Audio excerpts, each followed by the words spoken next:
इथले सत्ताधारी परत एकदा मागच्या द्वारांनी त्यांच्या मनात असलेली गोष्ट पूर्ण करू इच्छित आहेत। आमचं संविधान म्हणजेच मनुस्मृती असं म्हणणारे जेव्हा सत्तेत येतात तेव्हा काय घडतं याचं उदाहरण म्हणजे पाठ्यपुस्तकांच्या यादीत पुस्तकात आता मनुस्मृतीचा समावेश होत आहे। ज्या मनुस्मृतीने ह्या भारताचं वाटोळं केलं, समाजामध्ये दुही माजवली, समाजामध्ये चातुर्वर्ण्याचा निर्माण केला, जातीभेद निर्माण झाला, स्त्रियांना तर सर्वात घाणेरडी वागणूक देण्याची पद्धती या मनुस्मृतीने जन्माला घातली। ती मनुस्मृती परत आणली जाते।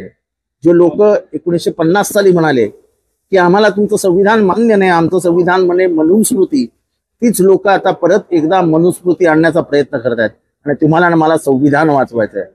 बाबासाहेब आंबेडकरांनी 1927 मध्ये मनुस्मृती दहन केलं आणि 1950 मध्ये संविधान जन्माला घातलं।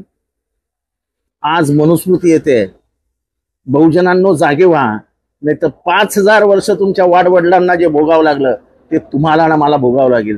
त्यासाठी आपण महाडला जातोय। डॉक्टर बाबासाहेब आंबेडकरांचं स्मरण करून आपण मनुस्मृतीचं दहन करतोय। संविधानासाठी देऊ बलिदान।